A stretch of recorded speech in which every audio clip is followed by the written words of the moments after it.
Good morning, class. So, what I've prepared for you today is that in class we are going to look at two important things. We're going to look at hazards and vulnerability. Under hazards, we'll define what a hazard is. We'll look at the types of hazards, and then we'll move to vulnerability. In vulnerability, we'll look at types of vulnerability. And lastly, we'll also look at risk. We'll define what a risk is. After that, we're going to go out there and do a risk assessment, or we can say a vulnerability assessment. How vulnerable people, infrastructures, industries are to hazardous events. So when you go out there, you have to mention the thing that is vulnerable, explain how vulnerable that thing is. Remember, yesterday, we discussed the elements of vulnerability. So you have to use those elements. Because firstly, not elements of vulnerability, it was elements of risk assessment, whereby you need to provide awareness to people about a certain risk. So you need to use those four elements when doing this risk assessment. You need to have knowledge. You need to communicate. You need to forecast. And you need to prepare. So today's task, you go out there, do a risk assessment, and then come up with an awareness. And awareness, you're going to use those four elements. I'm sure we are together, and you know what I'm talking about. So we'll start with defining vulnerability. Hazard. So a hazard can be defined as a dangerous condition or event. Dangerous. You're just joining us. That's why you're asking. I'm saying that today's week we are going to define two important concepts. The first one is a hazard. Under hazard, we're going to look at types of hazards. Then we'll go to vulnerability. The vulnerability will also define and look at the types of vulnerability. And lastly, on the definition, we'll look at a risk. We'll define what a risk is. After that, you go out and do a risk assessment or vulnerability assessment. Identify which thing is vulnerable or which thing is at risk. Then come up with an awareness. Okay? Under this, I mentioned of four elements.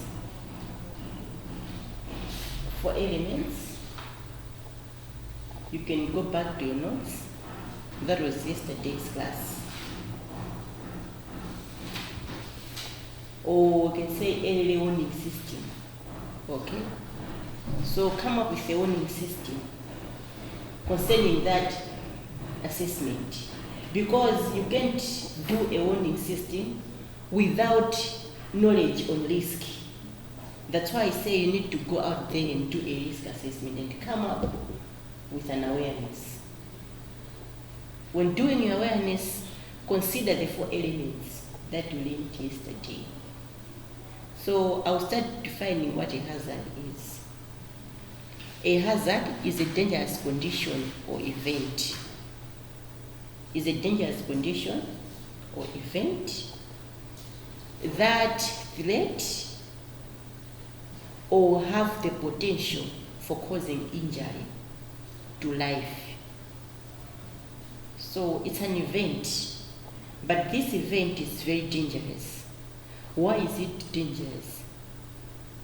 Because it has the potential for causing injury to life or damage to property or the environment. That's why we're saying that it's a dangerous condition or event. It can cause injury to life and damage to the property or the environment. So this hazard can be grouped into two categories.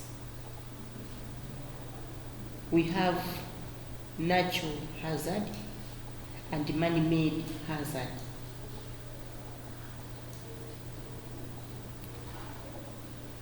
Natural hazard and man-made hazard.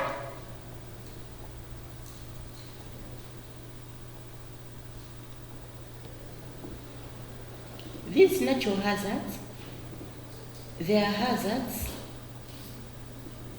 which are caused because of natural phenomena. They are hazards which are caused by natural phenomena, or they occur naturally.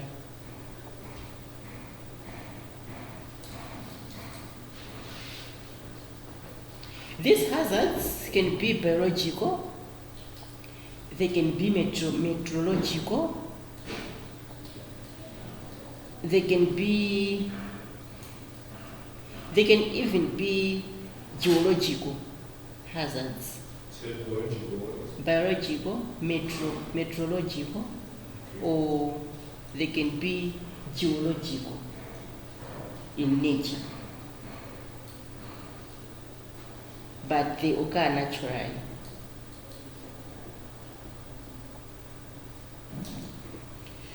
So who can give me an example of a natural hazard? Renuni. These like floods, earthquakes. Okay, earthquakes, floods.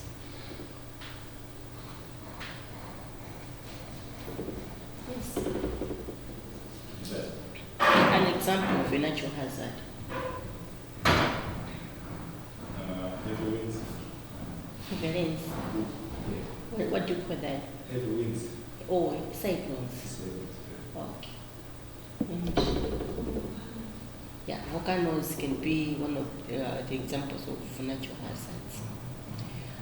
While man-made hazards are hazards which are due to human negligence.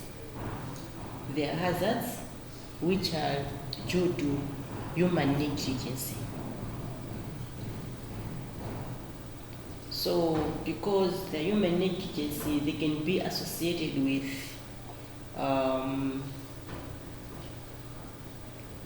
energy generation facilities, including explosion. We can talk of explosion. We can talk of leakage of toxic wastes. So that can cause a man-made hazard. Leakage of toxic wastes. We can talk of pollution. You seem lost. Okay, you're saying hazard due to human negligence. Yes. It's associated with any.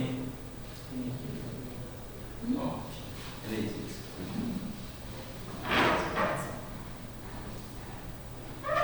Energy explosion associated with industries or energy generation facilities, including explosion. Energy generation facilities, including explosion, leakage of toxic wastes, pollution, wars. Wars are examples of man-made hazards. But there are other examples of hazards that fail both sides. They can be man-made, and at the same time, they can be, yes, wait. From leakage of toxic waste, man-made hazards are hazards which are due to human negligence. Man-made hazards are associated with industries or energy generation facilities. Include explosions, leakage of toxic waste, I have an issue this way. Okay, associated with industries. okay, I'm talking of man-made hazards, Hazards, yeah. okay? Yeah. So they are due to human negligence, Yes. okay? So some of the association of this human negligence includes industry or energy generation facilities. So we're talking of energy generation facilities. One example of energy generation facilities that can cause a hazard includes explosion, leakage of toxic wastes. It's from the industry. We can talk of pollution. So we have different types of pollution. So now thinking of industry, you can think of noise pollution, okay? We have dam failure. You construct a dam and then flash floods. That can be due to man-made. We can talk of wars. There is a war in Ukraine and between Ukraine and the other Canada. Is it Canada? I don't know. I don't follow these things. That one is it's a hazard, but then it falls under man-made hazard. Why are we calling it a hazard? There is loss of life. Look at the definition: a dangerous condition or event that have got a potential for causing injury. So wars are examples of hazards. I think we are together. And then I was saying that we have other examples which are caused by both natural conditions and man-made. Examples of these are landslides. We have floods.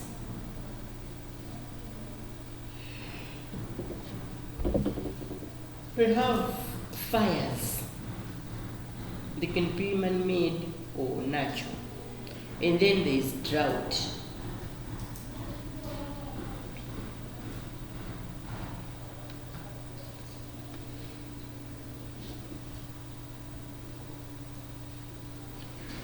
Then look at vulnerability.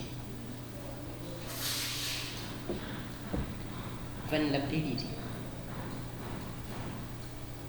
Vulnerability may be defined as the extent to which a community, structure, extent to which a community, structure, services, or geographic area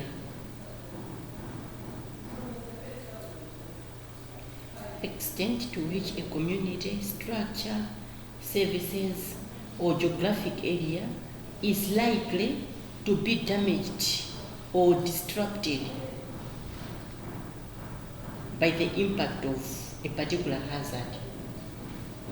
Extent to which a community, structure, services, or geographic area is likely to be disrupted or damaged by the impact of a particular hazard on account of their nature,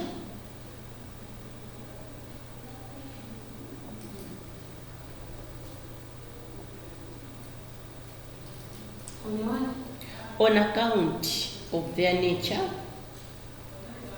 construction,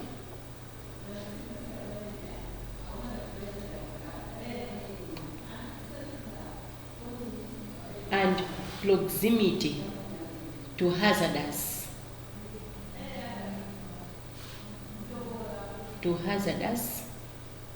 or disaster-prone areas. The extent to which a community, structure, services, or geographic area is likely to be damaged and or disrupted by the impact of a particular hazard on account of their nature, construction, and proximity to hazardous or disaster-prone areas. So we are looking at how vulnerable something is. That something can be a community, it can be a construction, it can be a structure, a service of something, it can be a community or a geographic area. So this vulnerability would depend on the nature of the thing. Sometimes it will depend on the area that thing is. Sometimes the area will make something vulnerable to a disaster. Imagine building a house below a hillside, below a mountain. Building a house close to a tarmac, okay? So we can assess that if a house is just a kilometer away, or we can just say a minute, if you walk, it will just take you a minute to get to your house from a tarmac road. That house is vulnerable to a certain hazardous event. It can be a road accident, okay, or any other damage that can come due to its vulnerability to a hazardous event. So that's vulnerability. The extent to which something is exposed to damage or to disruption. So there are two types of vulnerability.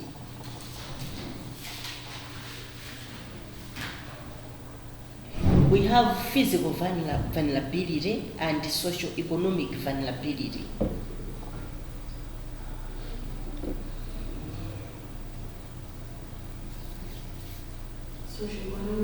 Socio-economic vulnerability. Physical vulnerability includes notions of whom and what may be damaged. Notions, N-O-T-I, notions. So it includes notions of whom and what may be damaged or destroyed by natural hazards.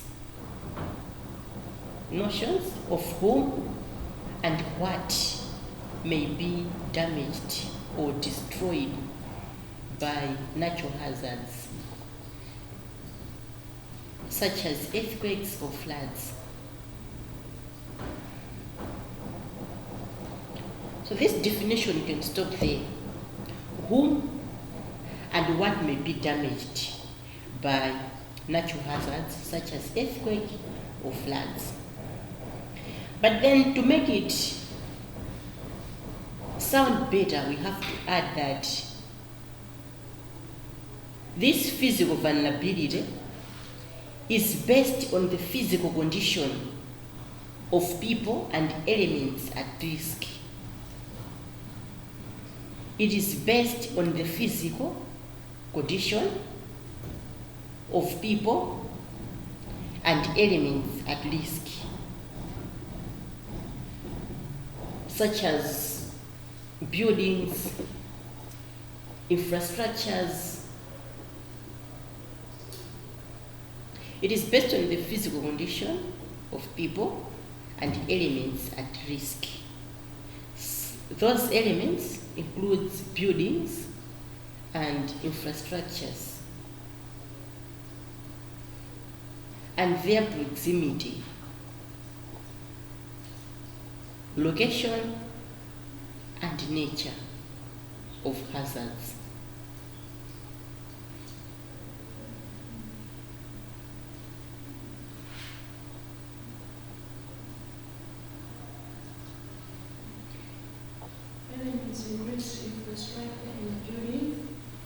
It includes notion of whom and what may be damaged or destroyed by natural hazard, such as earthquakes or floods. It is based on the physical condition of people and elements at risk, such as buildings and infrastructures, and their proximity, location, and nature of the hazard. It also relates to the technical capabilities of building and structures. It also relates to the technical capability of building and structures to resist the forces acting upon them during a hazardous event. Capabilities of building and structures to resist the forces acting upon them during a hazard event.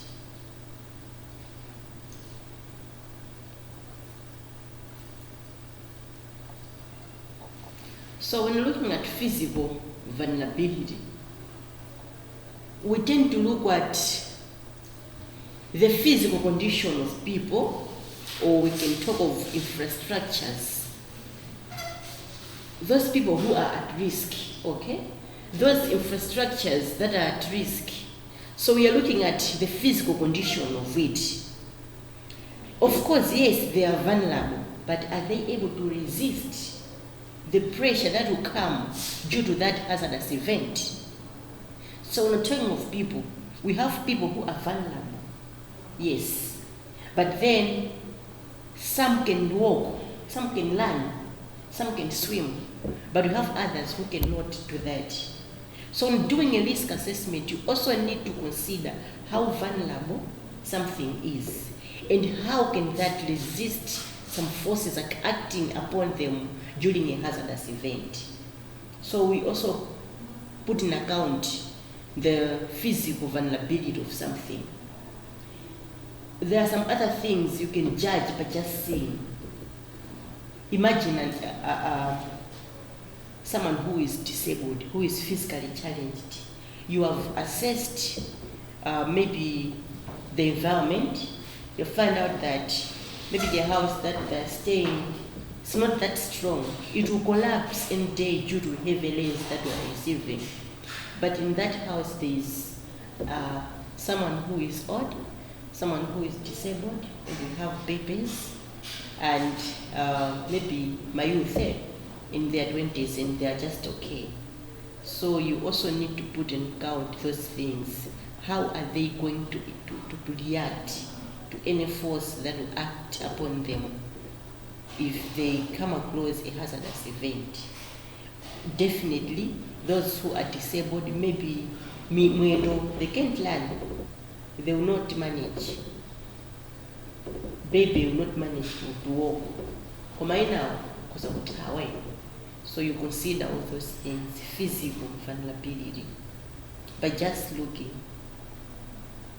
And then you have socio-economic vulnerability. The socio-economic condition of the people also determine the intensity of the impact. The socio-economic conditions of people also determine the intensity of the impact. What am I trying to say? If I'm saying that it will determine the intensity of the impact, the socio-economic conditions of people. Sometimes people fail to construct strong houses, maybe because of their financial condition. Someone who is poor cannot manage to construct a strong house.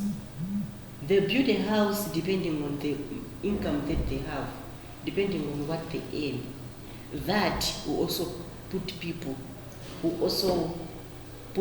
at a vulnerable condition.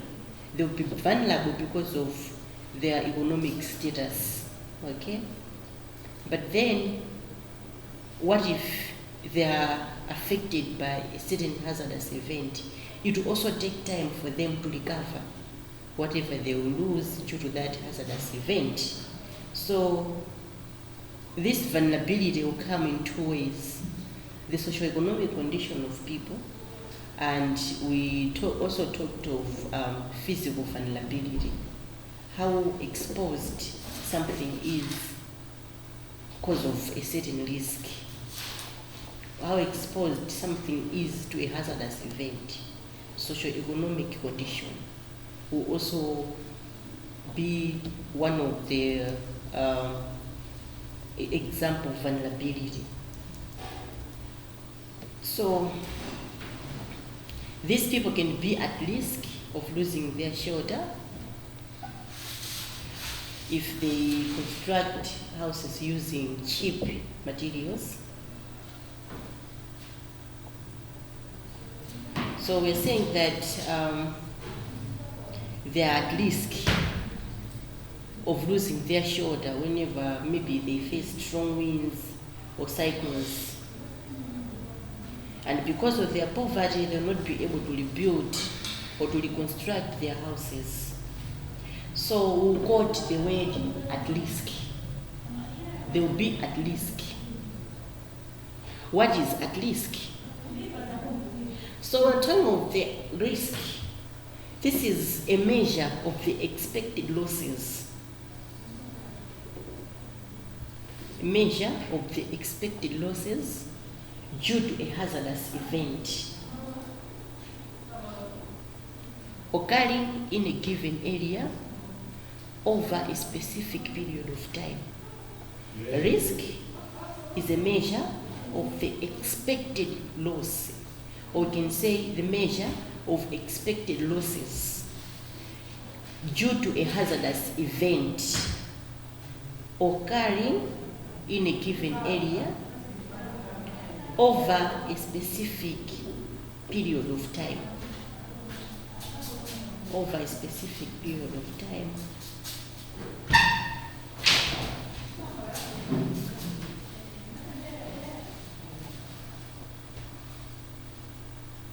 So the same risk, it can be a function of the probability of a particular hazard, event, and losses it would cause. Probability, a function of the probability of a particular hazardous event and their losses. So we're talking of a risk, a measure of expected losses that will come because of a particular event. But then, when we're measuring this level of risk, it depends on three things, okay? We need to measure the expected losses that will come due to a certain hazard, or maybe a hazard has already occurred and you went there to measure the risk. What have they lost?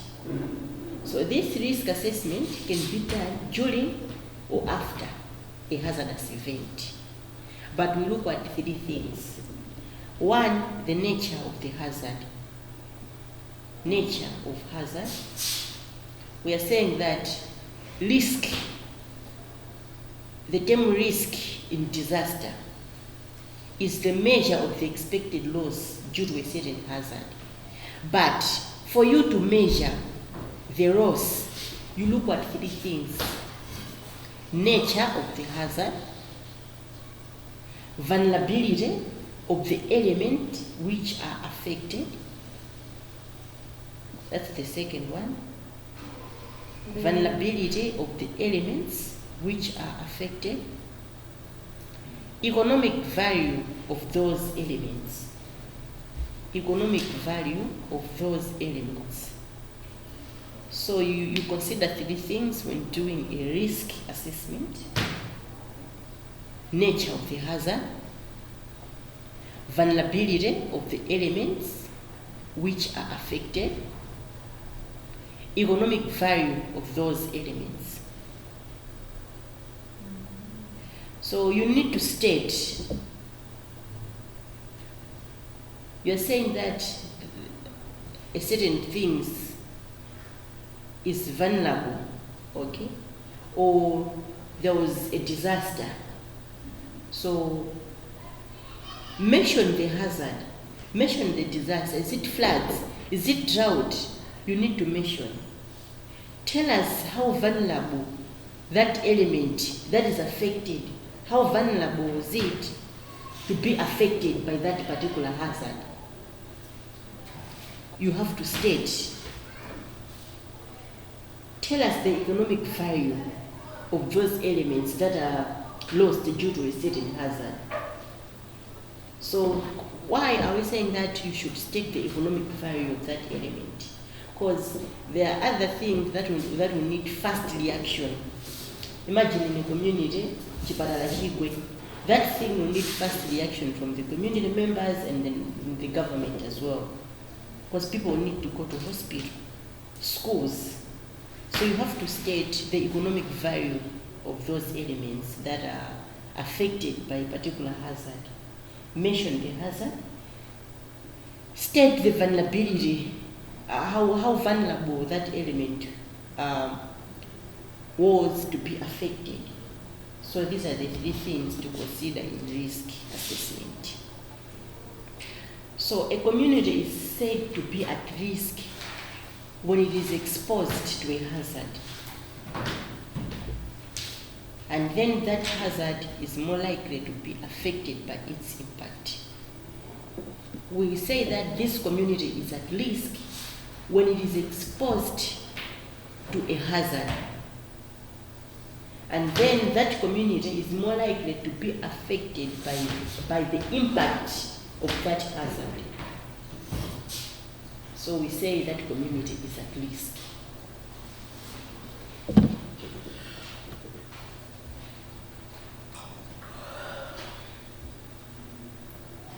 So going to today's business, I said you need to go out and do a risk assessment, or I can say vulnerability assessment. So you go out. I thought that maybe you can come back and report today, but then looking at time, I think I should give you time. So next class, you start with reporting whatever you assess during your risk assessment assignment. So everyone should come up with a report. Okay? Or maybe we should, how many are you in your class? Or maybe I can just group you.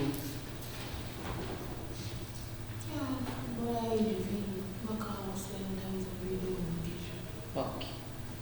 So you go out there and do a risk assessment. State how vulnerable. I think you should start with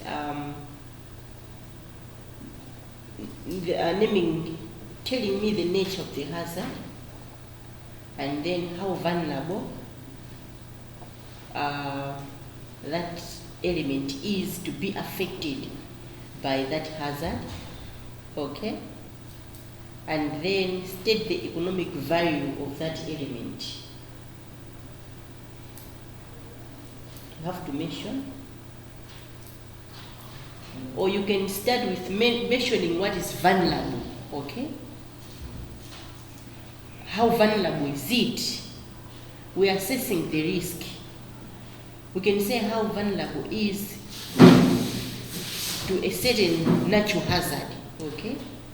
I will skip. You don't have to mention the hazard because I have not yet learned the hazards. So just state, but you know the hazards. A hazard is something that will put a thing in danger. We have defined the hazard. So you have to state, okay, it's a house, it's at risk. Mention the nature of the hazard, that you're saying that that house is at risk. And then how vulnerable is it to that hazard? What about the economic value of that thing? Then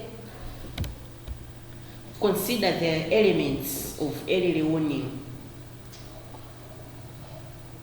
How are you going to communicate to them? You have to forecast the impact of that hazard on the lives of people around that area. Forecast the impact of that hazard. How vulnerable and then